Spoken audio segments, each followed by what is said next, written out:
আসসালামু আলাইকুম। বিটিভি চট্টগ্রামের সংবাদে সবাইকে স্বাগত জানাচ্ছি জুবাইদা গুলশানারা। প্রথমেই সংবাদ শিরোনাম।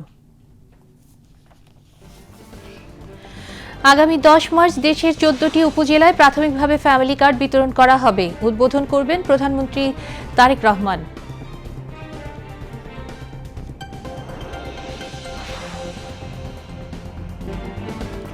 প্রধানমন্ত্রীর সঙ্গে 6 সিটি কর্পোরেশনের নবনিযুক্ত প্রশাসকদের সাক্ষাৎ। ক্লিন সিটি গ্রিন সিটি বাস্তবায়নের নির্দেশ প্রধানমন্ত্রীর।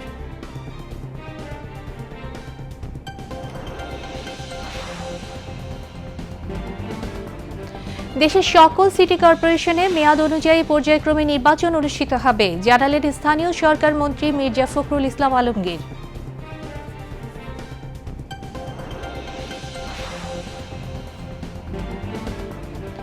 বিগত ফ্যাসিস্ট সরকারের আমলে বিরোধী দলের বিরুদ্ধে দায়ের করা রাজনৈতিক হয়রানিমূলক আরও 1202টি মামলা প্রত্যাহারের অনুমোদন, জানালেন স্বরাষ্ট্রমন্ত্রী।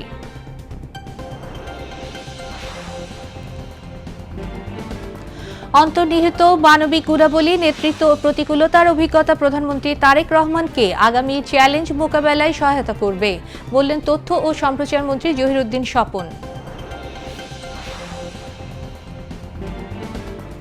প্রসিকিউশন বা ট্রাইব্যুনালের সঙ্গে সংশ্লিষ্ট কারো বিরুদ্ধে দুর্নীতির প্রমাণ পাওয়া গেলে কঠোর আইনগত ব্যবস্থা নেওয়া হবে, জানালেন আন্তর্জাতিক অপরাধ ট্রাইব্যুনালের চিফ প্রসিকিউটর।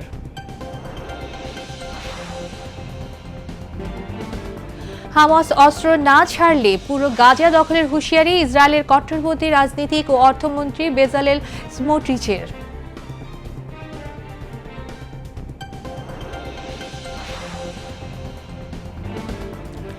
এবং পারলে কেলেতে টি-20 বিশ্বকাপে সুপার 8-এর ম্যাচ শেষে সন্ধ্যায় পাকিস্তানের মুখোমুখি হবে ইংল্যান্ড।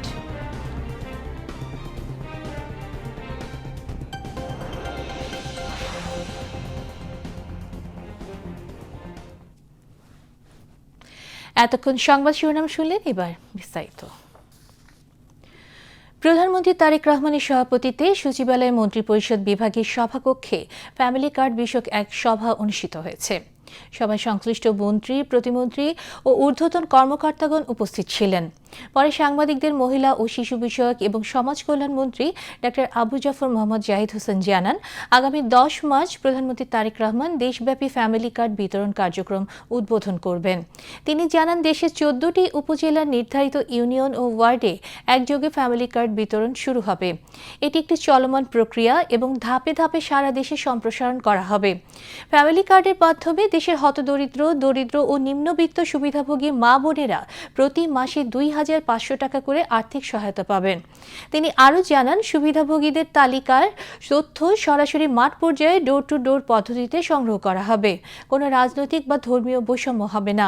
পাইলটিং কার্যক্রম সফলভাবে সম্পন্ন করতে উপজেলা, ইউনিয়ন ও ওয়ার্ড পর্যায়ে সরকারি কর্মকর্তাদের নেতৃত্বে পৃথক কমিটি গঠন করা হবে। তথ্যগত ভুলভ্রান্তি কমাতে 2 স্তরের চেকিং ও রিচেকিং ব্যবস্থা নিশ্চিত করা হয়েছে। মন্ত্রী আশা প্রকাশ করেন, আগামী 4 মাসের মধ্যে পাইলট কার্যক্রম সফলভাবে শেষ হবে এবং পরে সারা দেশে সম্প্রসারণ করা হবে। দেশের প্রান্তিক ও নিম্ন আয়ের মানুষের সামাজিক সুরক্ষা নিশ্চিত করতে যুগান্তকারী পদক্ষেপ নিয়েছে নবনির্বাচিত বিএনপি সরকার। নির্বাচনী প্রতিশ্রুতি অনুযায়ী রাষ্ট্র মেরামতের 31 দফার আলোকে দেশ জুড়ে অগ্রাধিকার ভিত্তিতে শুরু হতে যাচ্ছে ফ্যামিলি কার্ড বিতরণ কর্মসূচি।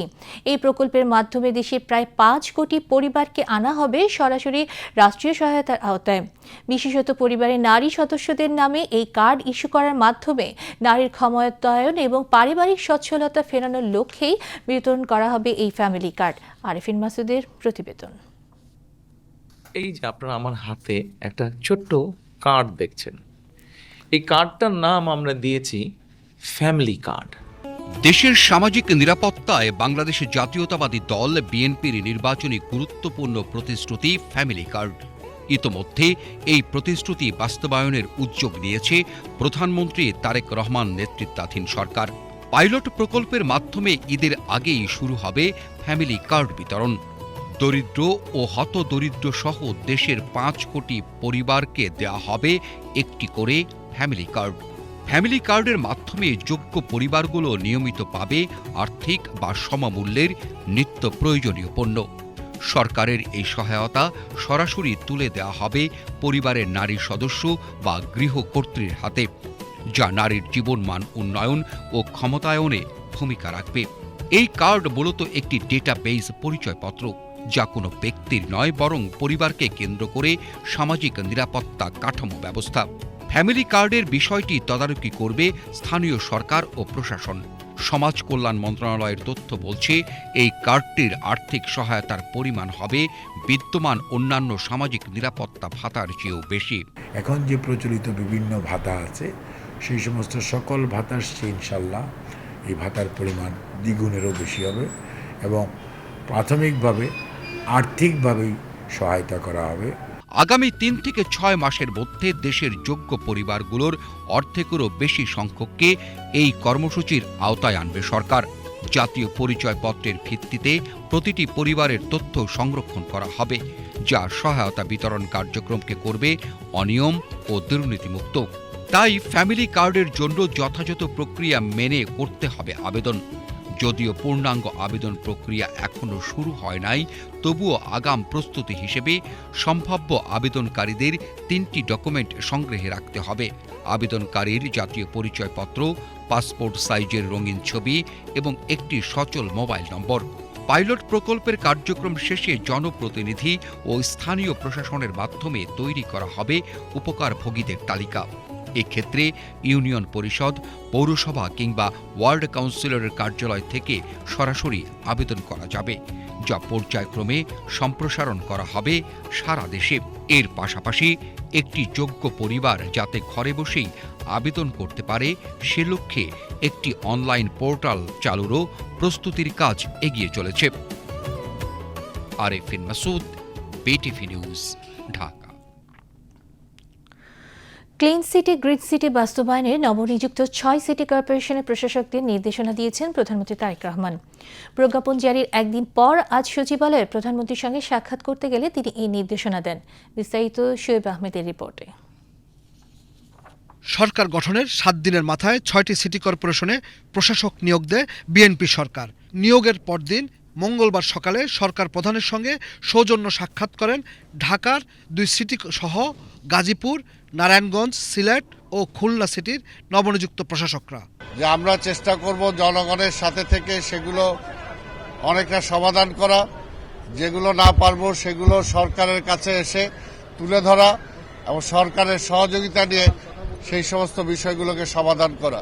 বাংলাদেশ সরকারের ভাবমূর্তি এবং মাননীয় প্রধানমন্ত্রী তিনি নগরবাসীর কাছে প্রতিশ্রুতিবদ্ধ, সেই প্রতিশ্রুতিবদ্ধতা আমরা বাস্তবায়ন করার জন্য আমরা চেষ্টা চালিয়ে যাব।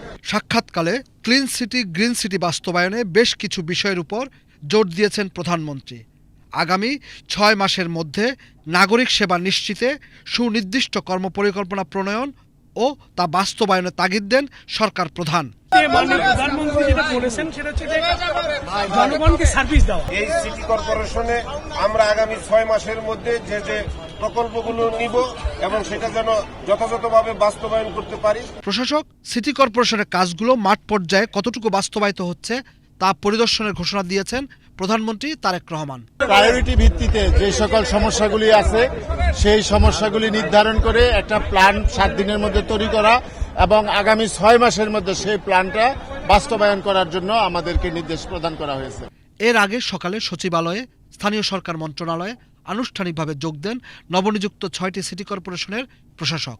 এ সময় নিজ নিজ সিটির জনদুর্ভোগ লাঘবে নিজেদের প্রাথমিক কর্মপরিকল্পনা তুলে ধরেন নতুন প্রশাসকরা। আমাদের মাননীয় প্রধানমন্ত্রী যে দিক নির্দেশনা দিয়েছেন, প্রত্যেক সিটি কর্পোরেশনের যে সকল সমস্যা আমরা চিহ্নিত করব, এই সমস্যাগুলোর সমাধানের জন্য আমরা প্ল্যান নিব।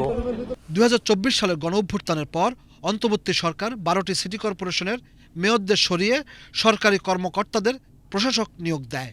বিএনপি সরকার গঠনের পর 6 জন রাজনৈতিক নেতাকে এইসব পদে প্রশাসকের দায়িত্বে বসালো। এর আগে স্থানীয় সরকার মন্ত্রী মির্জা ফখরুল ইসলাম আলমগীরের সঙ্গেও সাক্ষাৎ করেন প্রশাসকরা। নির্বাচনটাই মুখ্য লক্ষ্য আমাদের, সেই নির্বাচনেই আমরা যাব। স্থানীয় সরকার তো আমরা অনেক বেশি প্রয়োজন, সচল না করলে মানুষের তো আপনার সেবা পাবে না। আমরা মনে করছি যে রাজনৈতিক ঐতিহ্য দিয়ে আমরা জনগণের সঙ্গে সম্পৃক্ততাটা বাড়বে, তাদের সমস্যাগুলোর সমাধান দ্রুত হবে। এটা হচ্ছে প্রথম কাজ। এবং যখনই এক একটা কর্পোরেশনের মেয়াদ যে বিষয়টা আসবে, গভর্নমেন্টের সিদ্ধান্ত নিয়ে ইলেকশন হবে। Shoaib Ahmed, BTV news, Dhaka. দেশের সকল সিটি কর্পোরেশনে মেয়াদ অনুযায়ী পর্যায়ক্রমে নির্বাচন অনুষ্ঠিত হবে বলে জানিয়েছেন স্থানীয় সরকার, পল্লী উন্নয়ন ও সমবায় মন্ত্রী মির্জা ফখরুল ইসলাম আলমগীর। তিনি আজ সচিবালয়ে সাংবাদিকদের একথা জানান। ঢাকার 2 সিটি সহ 6 সিটি কর্পোরেশনের প্রশাসকদের স্থানীয় সরকার মন্ত্রণালয়ে আনুষ্ঠানিকভাবে যোগদানের কথা জানিয়ে মন্ত্রী বলেন, মেয়াদ অনুযায়ী সিটি কর্পোরেশনগুলোতে নির্বাচন অনুষ্ঠিত হবে। এছাড়া পৌরসভায় রাজনৈতিক প্রশাসক নিয়োগের কোনো পরিকল্পনা এখনো সরকারের নেই বলে উল্লেখ করেন মির্জা ফখরুল ইসলাম আলমগীর। নির্বাচনটাই মুখ্য লক্ষ্য আমাদের, সেই নির্বাচনেই আমরা যাব। স্থানীয় সরকার তো আপনার অনেক বেশি প্রয়োজন। সচল না করলে মানুষের তো আপনার সেবা পাবে না। আমরা মনে করছি যে রাজনৈতিক পরিস্থিতি দিয়ে আমরা জনগণের সঙ্গে সম্পৃক্ততাটা বাড়বে, তাদের সমস্যাগুলোর সমাধান দ্রুত হবে। এটা হচ্ছে প্রথম কাজ। এবং যখনই এক একটা কর্পোরেশনের মেয়াদ যে বিষয়টা আসবে, গভর্নমেন্টের সিদ্ধান্ত নিয়ে ইলেকশন হবে। বিগত ফ্যাসিস্ট সরকারের সময়কালে বিরোধী দলের বিরুদ্ধে দায়ের করা রাজনৈতিক হয়রানিমূলক 1202টি মামলা প্রত্যাহারের অনুমোদন দেওয়া হয়েছে বলে জানিয়েছেন স্বরাষ্ট্রমন্ত্রী সালাউদ্দিন আহমেদ। তিনি আজ সচিবালয়ে সাংবাদিকদের সঙ্গে আলাপকালে এ তথ্য জানান। আমরা আজকেও 1202টা মামলা প্রত্যাহারের অনুমোদন দিয়েছি, যেগুলো ফেসিবাদের সময়, বিগত ফেসিবাদী সরকারের সময় রাজনৈতিক উদ্দেশ্যে প্রণোদিত মামলা ছিল, এগুলো প্রত্যাহারের জন্য আজকে অনুমোদন দেওয়া হয়েছে। তথ্য সম্প্রচার মন্ত্রী জহিরুদ্দিন স্বপন বলেছেন, অন্তর্নিহিত মানবিক গুণাবলী ও নেতৃত্বের কারণেই ব্যাপক প্রতিকূলতা সত্ত্বেও প্রধানমন্ত্রী তারেক রহমান আজকের এই অবস্থানে এসেছেন। এই অভিজ্ঞতা তাকে আগামীর চ্যালেঞ্জ মোকাবেলায় সহায়তা করবে। সকালে রাজধানীর শিল্পকলা একাডেমিতে তারিক চাঁদ সম্পাদিত অবিসংবাদিত তারেক রহমান বইয়ের মোড়ক উন্মোচন অনুষ্ঠানে তথ্য ও সম্প্রচার মন্ত্রী এসব কথা বলেন। অনুষ্ঠানে সংস্কৃতি বিষয়ক প্রতিমন্ত্রী আলী নেওয়াজ মাহমুদ খৈয়াম, ঢাকা বিশ্ববিদ্যালয়ের এমিরিটাস অধ্যাপক ডক্টর আফম ইউসুফ হায়দার, শিল্পকলা একাডেমির মহাপরিচালক রেজাউদ্দিন স্টালিন এবং বইটির সম্পাদক ও কলকাতায় বাংলাদেশ উপ হাই কমিশনের প্রেস সচিব তারিক চয়ন বক্তব্য রাখেন।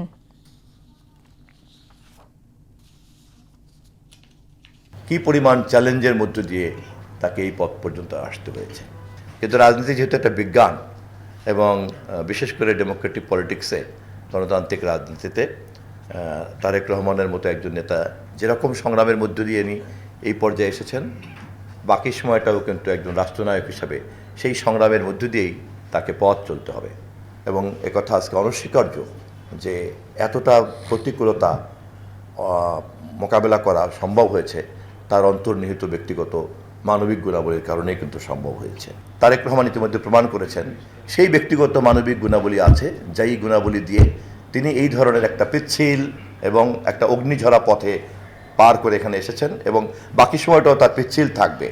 এবং আমরা খুবই নিশ্চিত যে তিনি এই যে প্রবন্ধগুলির মধ্যে দিয়ে তার যে জার্নিটা দেখেছি, এই জার্নিটাই এখন তিনি রাষ্ট্রনায়ক হিসাবে, সরকার প্রধান হিসাবে বাকি পথটাও এই কারণেই তিনি সম্পন্ন করতে পারবেন। চট্টগ্রাম নগরের হালিশহরের একটি বাসায় গ্যাস বিস্ফোরণের ঘটনায় দগ্ধ আরও 2 জনের মৃত্যু হয়েছে। আজ সকালে ঢাকায় জাতীয় বার্ন ও প্লাস্টিক সার্জারি ইনস্টিটিউটে চিকিৎসাধীন অবস্থায় এক তরুণের মৃত্যু হয়। দুপুরে মারা যান আরেকজন। এর আগে গতকাল বিকেলে ঢাকায় নিয়ে যাওয়ার পথে এক নারীর মৃত্যু হয়। এ নিয়ে বিস্ফোরণের ঘটনায় মৃতের সংখ্যা 3 জনে দাঁড়ালো। গতকাল ভোর 4:30টার দিকে হালিশহরের একটি 6তলা ভবনের 3য় তলার একটি ফ্ল্যাটে এই দুর্ঘটনা ঘটে। এতে বাসায় থাকা 9 জন দগ্ধ হন। দুর্ঘটনার পর তাদের চট্টগ্রাম মেডিকেল কলেজ হাসপাতালে ভর্তি করা হয়। পরে উন্নত চিকিৎসার জন্য বিকেলে ঢাকায় জাতীয় বার্ন ও প্লাস্টিক সার্জারি ইনস্টিটিউটে নিয়ে যাওয়া হয়। এদিকে কুমিল্লা দাউদকান্দিতে গ্যাস সিলিন্ডার লিকেজ থেকে বিস্ফোরণে নারী, শিশুসহ একই পরিবারের 4 জন দগ্ধ হয়েছে। আজ সকালে তাদের উদ্ধার করে ঢাকায় জাতীয় বার্ন ও প্লাস্টিক সার্জারি ইনস্টিটিউটের জরুরি বিভাগে নিয়ে যাওয়া হয়। দগ্ধদের মধ্যে 2 জনের অবস্থা আশঙ্কাজনক।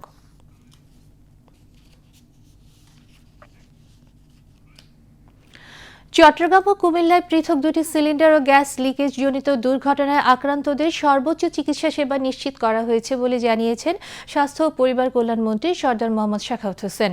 তিনি আজ রাজধানীর বার্ন অ্যান্ড প্লাস্টিক সার্জারি হাসপাতালে দুর্ঘটনাজনিত রোগীদের দেখতে গিয়ে সাংবাদিকদের সাথে আলাপকালে এ তথ্য জানান। এই সময় ত্রাণ ও দুর্যোগ ব্যবস্থাপনা মন্ত্রী আসাদুল হাবিব দুলু বলেন, সিলিন্ডার ও গ্যাস লাইনের লিকেজ জনিত কারণে সৃষ্ট দুর্ঘটনা এড়াতে বিষয়টি একটি নিয়মের মধ্যে আনার চেষ্টা করবে সরকার। পরে বার্ন ইউনিটের পরিচালক সাংবাদিকদের জানান, পৃথক দুটি ঘটনায় আহতরা প্রায় সকলে আশঙ্কাজনক অবস্থার মধ্যে রয়েছে। হাসপাতাল কর্তৃপক্ষ তাদের সর্বোচ্চ চিকিৎসা সেবা অব্যাহত রেখেছেন।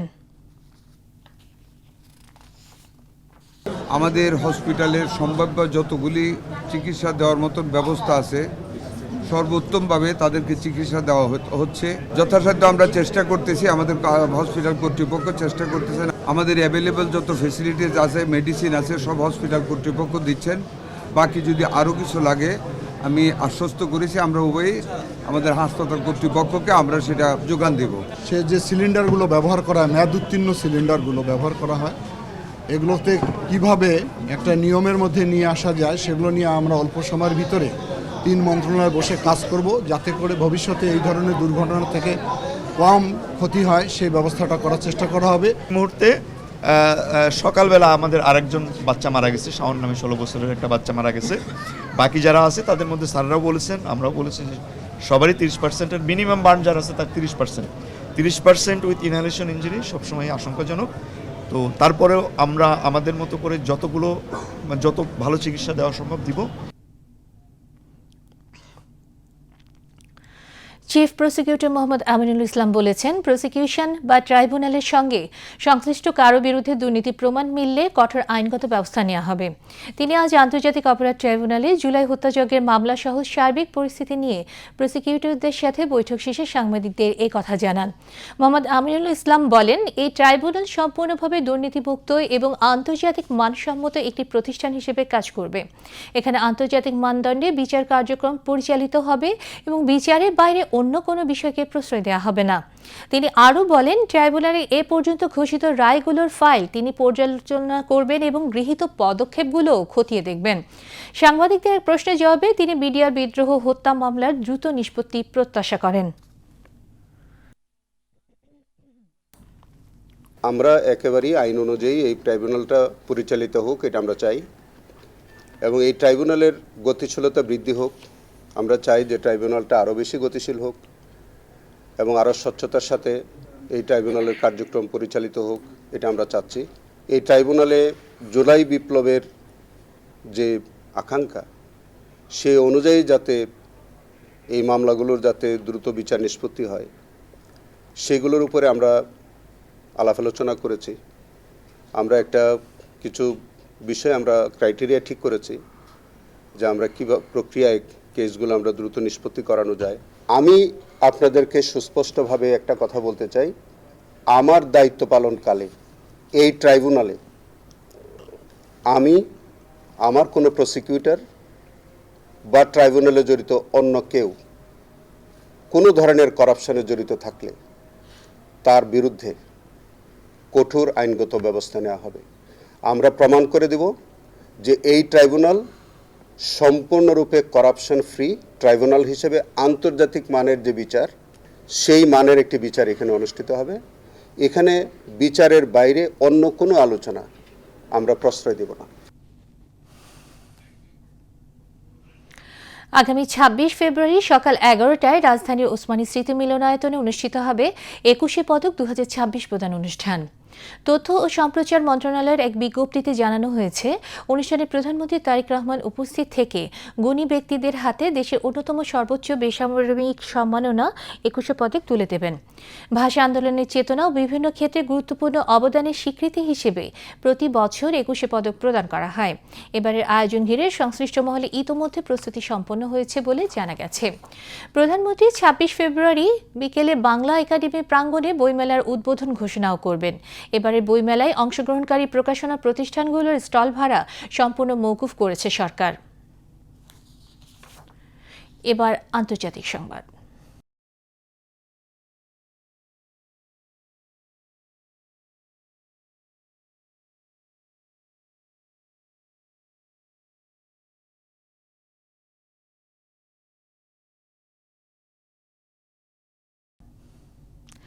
ফিলিস্তিনি স্বাধীনতাকামী সশস্ত্র সংগঠন হামাস অস্ত্র না ছাড়লে পুরো গাজা দখল করা হবে বলে হুঁশিয়ারি দিয়েছেন ইসরায়েলের কট্টরপন্থী রাজনীতিক ও অর্থমন্ত্রী বেজালেল স্মোট্রিচ। হামাস অস্ত্র সমর্পণের ইসরায়েলি আলটিমেটাম প্রত্যাখ্যানের প্রেক্ষিতে গতকাল তিনি এ হুঁশিয়ারি দেন। গত সপ্তাহে ইসরায়েল হুঁশিয়ারি দেয় 60 দিনের মধ্যে হামাস অস্ত্র সমর্পণ না করলে গাজায় নতুন করে যুদ্ধ শুরু হবে। ইসরায়েলের মন্ত্রী পরিষদ সচিব ইওসি ফুস্ক জেরুজালেমে এক সংবাদ সম্মেলনে বলেন, হামাসকে 60 দিনের মধ্যে সব অস্ত্র এমনকি AK-47 সমর্পণ করতে হবে। মার্কিন প্রশাসন এই সময়সীমার জন্য অনুরোধ করেছিল বলেও জানান তিনি। অস্ত্র সমর্পণ না করলে নতুন করে ইসরায়েলি বাহিনী সামরিক অভিযানে নামবে বলেও হুমকি দেন তিনি। তবে ইসরায়েলি সরকারের এই দাবি প্রত্যাখ্যান করেছে হামাস। হামাসের জ্যেষ্ঠ কর্মকর্তা মাহমুদ মারদাবি বলেন, ইসরায়েলি প্রধানমন্ত্রী বেনিয়ামিন নেতানিয়াহু এবং গণমাধ্যমের মাধ্যমে দেয়া বিবৃতিগুলো কেবলই হুমকি। চলমান আলোচনায় এর কোনো ভিত্তি নেই। যুক্তরাষ্ট্রের পূর্ব উপকূলে আঘাত হানা এক শক্তিশালী তুষারঝড় এবং রেকর্ড পরিমাণ তুষারপাতের ফলে জনজীবন স্থবির হয়ে পড়েছে। দুর্ভোগে পড়েছেন লাখ লাখ মানুষ। গতকালের এই দুর্যোগে এ পর্যন্ত 5,700-এর বেশি ফ্লাইট বাতিল করা হয়েছে। ন্যাশনাল ওয়েদার সার্ভিসের মতে রোড আইল্যান্ড এবং ম্যাসাচুসেটসের কিছু অংশে প্রায় 37 ইঞ্চি পর্যন্ত তুষারপাত রেকর্ড করা হয়েছে। এমনকি নিউ ইয়র্ক সিটির সেন্ট্রাল পার্কেও 19 ইঞ্চির বেশি তুষার জমেছে। দুর্যোগপূর্ণ আবহাওয়ার কারণে নিউ ইয়র্ক সহ বিভিন্ন অঙ্গরাজ্যে যাতায়াতের ব্যবস্থা প্রায় অসম্ভব হয়ে পড়েছে। পূর্ব উপকূল জুড়ে প্রায় 6 লাখ ঘরবাড়ি ও ব্যবসা প্রতিষ্ঠান বিদ্যুৎহীন হয়ে পড়েছে, যার ফলে নিউ জার্সি ও ম্যাসাচুসেটস সবচেয়ে বেশি ক্ষতিগ্রস্ত হয়েছে।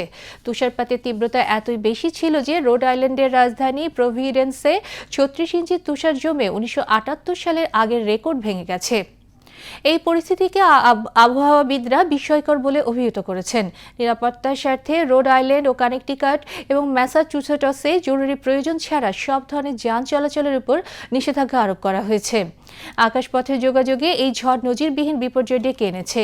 ফ্লাইট ট্র্যাকিং ওয়েবসাইট ফ্লাইট অ্যাওয়ারের তথ্য অনুযায়ী নিউ ইয়র্কের লা গার্ডিয়া বিমানবন্দরের 98% এবং JFK বিমানবন্দরের 91% ফ্লাইট বাতিল করা হয়েছে।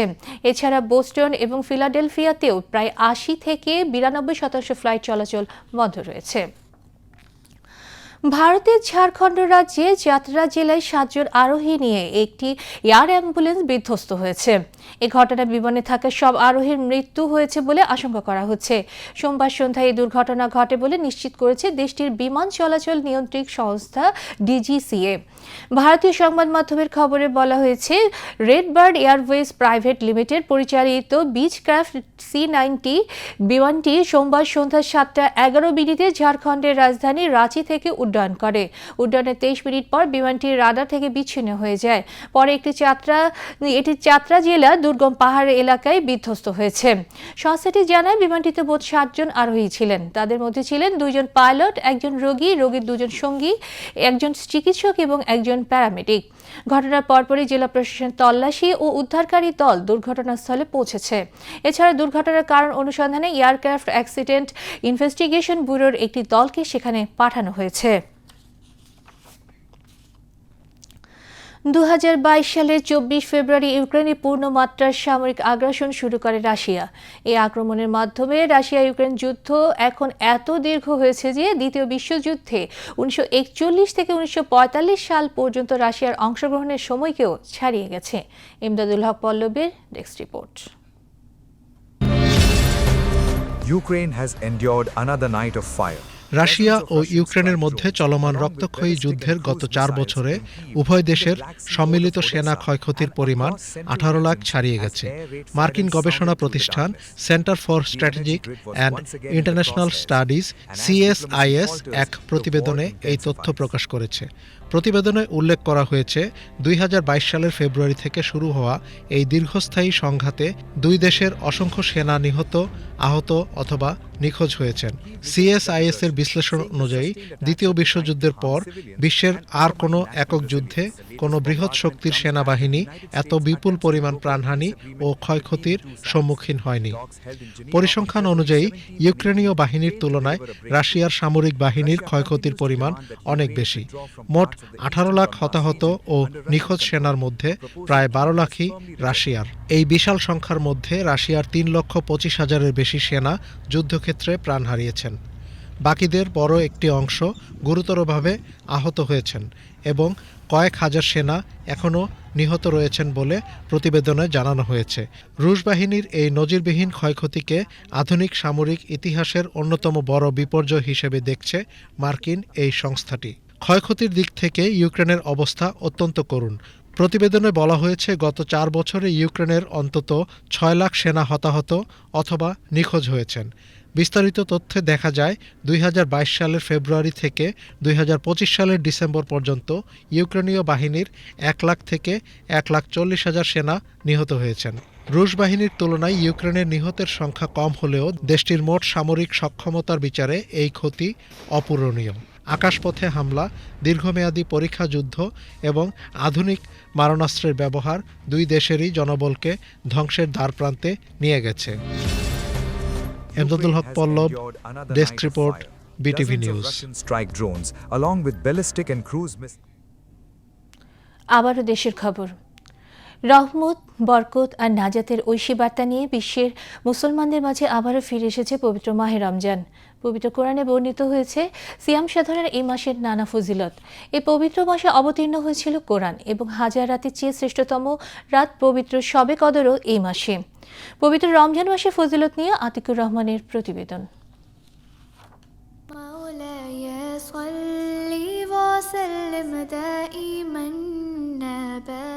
রহমত, মাগফিরাত আর নাজাতের মাস পবিত্র মাহে রমজান। মুমিনের জীবনে এই মাসটি আসে এক আধ্যাত্মিক বসন্ত হয়ে।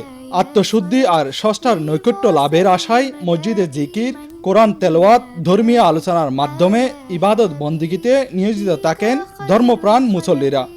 সেহরির পর থেকে শুরু করে ইফতারের আগ পর্যন্ত এই মুহূর্তটাতে আমরা আমাদের অফিসের কাজকর্ম সারি, কোরআন শরীফ পড়া, তসবিহ তাহলিল করা এবং মুসলিম হিসেবে দান খয়রাত করা, প্রত্যেকটা কাজে মানুষের ভিতরে একটা আল্লাহর যে ভয় ভীতি, নামাজ, রোজা, হজ, জাকাত এগুলোর প্রতি যে মানুষের ভালোবাসা, গভীরতা, এটা এই মাসটাতে বেশি প্রকাশ পায়। সারাদিন আমি কোরআন তেলাওয়াত করি। এই পবিত্র মাস একটা আল্লাহ আমাদেরকে একটা সুযোগ দিয়েছেন, এই 30 দিন এক রাকাতে লক্ষ গুণ সওয়াব। যে যত বেশি এবাদতে থাকে তার আমল নামায় শক্ত হয়। সেহরির সময় যেমন আগে যখন রাতে 4টার সময় উঠতে পারতাম না, তখন কিনি আল্লাহ তাআলার রহমতে উঠতে পারতেছে। রমজান কাটতেছে আলহামদুলিল্লাহ ভালো, 5 ওয়াক্ত নামাজের মধ্য দিয়ে, রোজার মধ্য দিয়ে সবকিছু মিলে আলহামদুলিল্লাহ ভালো কাটতেছে। মুসল্লিরা অন্য সময়ের চেয়ে এই মাসে মসজিদে ইবাদতের পাশাপাশি দান সদকাও বেশি করে থাকেন। সাধারণ মানুষের মাঝে বছরের 11টি মাসের চেয়ে এই মাসটি আলাদা বিশেষত্ব ও তাৎপর্য হয়ে ওঠে। 11 মাসের পর এই পবিত্র মাহে রমজানুল মুবারক মুসলমান মুমিনদের জন্য বড় একটা মুবারক মাস। রমজানের মধ্যে আল্লাহ তাআলা এমন বরকত দান করছেন, মানুষ সারাদিন যে সমস্ত টাকা পয়সা অন্য সময় খরচ করে, রমজানের মধ্যে ইফতারের জন্য যে টাকা পয়সা খরচ করে, ওইখানে আল্লাহ তাআলা অনেক বরকত দান করেন। এবাদতকে আল্লাহ ফরজের সমস্যা তুলনা করছেন, সেই জন্য রমজান মাসে আমাদের রোজা রেখে এবাদত করতে অনেক ভালো লাগে। আমরা যারা সময় পাই অনেক সময় মসজিদে বেশি সময় অতিবাহিত করি, 5 ওয়াক্ত নামাজ বা জামাত সহিত আদায় করি, তারাবি পড়ি, অন্যান্য যে সমস্ত নফল আছে এশরাক, শাস, আওয়াবিন, তাজ্জাদ, সেগুলো আমরা ইনশাআল্লাহ আদায় করি। রমজান শেখায় ধৈর্য, সহমর্মিতা এবং ক্ষুধাবৃত্তি। এই মাসের প্রশিক্ষণ যেন বাকি 11 মাস সঠিক পথে চলার শক্তি যোগায়।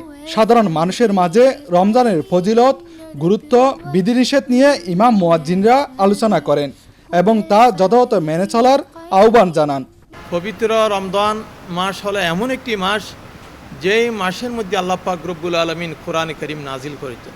আল্লাহ পাক রব্বুল আলামিন আমাদের প্রত্যেককে মুস্তুরাত ফরদানসীন মা বোন যারা রয়েছেন তাদেরকেও এই পবিত্র রমজান মোবারকে যথাযথভাবে ও রমজান মাসের রোজা, তারাবির নামাজ, সাহারি, ইফতারি এবং কিয়ামুল লাইল, তাহাজ্জুদের নামাজ যথাযথভাবে আদায় করে আল্লাহর নৈকট্যপ্রাপ্ত বান্দা হওয়ার তৌফিক দান করুন। সিয়ামের এই শিক্ষা আমাদের ব্যক্তি ও সমাজ জীবনে প্রতিফলিত হোক, এই প্রত্যাশা সবার। আতিকুর রহমান, বাংলাদেশ টেলিভিশন, চট্টগ্রাম। শেয়ার বাজারের খবর।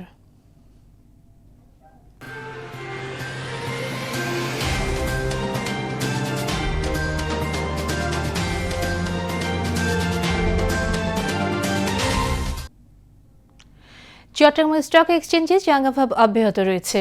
আজ শেয়ার লেনদেন ও মূল্যসূচক দুটোই বেড়েছে।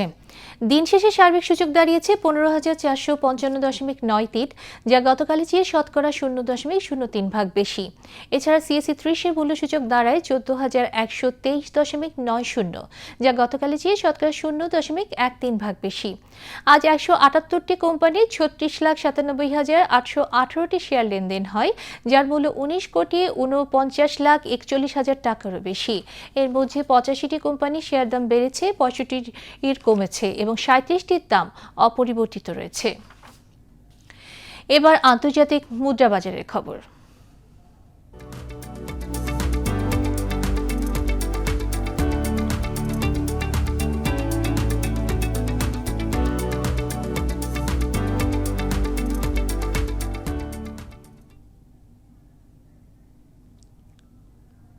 আজ বাংলাদেশি মুদ্রা বিভিন্ন দেশের মুদ্রার বিনিময় হার: ইউএস ডলার 122 টাকা 30 পয়সা, সিঙ্গাপুর ডলার 96 টাকা 58 পয়সা, অস্ট্রেলিয়ান ডলার 86 টাকা 31 পয়সা, কানাডিয়ান ডলার 89 টাকা 30 পয়সা, হংকং ডলার 15 টাকা 46 পয়সা, ইউরো 144 টাকা 15 পয়সা, ব্রিটিশ পাউন্ড 164 টাকা 99 পয়সা, সৌদি রিয়াল 32 টাকা 23 পয়সা, কাতার রিয়াল 33 টাকা 03 পয়সা, ইউএই দিরহাম 32 টাকা 91 পয়সা, কুয়েতি দিনার 396 টাকা 1 পয়সা, মালয়েশিয়ান রিঙ্গিত 31 টাকা, থাই বাত 3 টাকা 89 পয়সা, ভারতীয় রুপি 1 টাকা 34 পয়সা, চীনা ইউয়ান 17 টাকা 75 পয়সা। এবার খেলার খবর।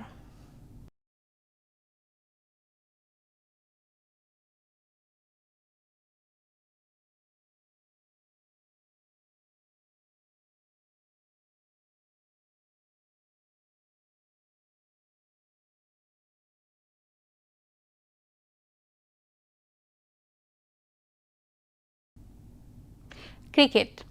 শ্রীলঙ্কায় ক্যান্ডির পাল্লে গেলে আন্তর্জাতিক ক্রিকেট স্টেডিয়ামে টি-20 বিশ্বকাপের সুপার 8-এ নিজেদের আজ দ্বিতীয় ম্যাচে ইংল্যান্ডের মুখোমুখি হয়েছে পাকিস্তান।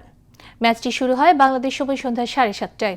এর আগে কলম্বোর প্রেমাদাসা স্টেডিয়ামে সুপার 8-এ নিউজিল্যান্ডের বিপক্ষে পাকিস্তানের প্রথম ম্যাচ বৃষ্টির কারণে পরিত্যক্ত হয়, তাই আজ জয়ের বিকল্প নেই তাদের। অন্যদিকে নিজেদের প্রথম ম্যাচে শ্রীলঙ্কাকে হারিয়ে স্বস্তিকর অবস্থানে আছে ইংল্যান্ড। এবার আবহাওয়ার খবর।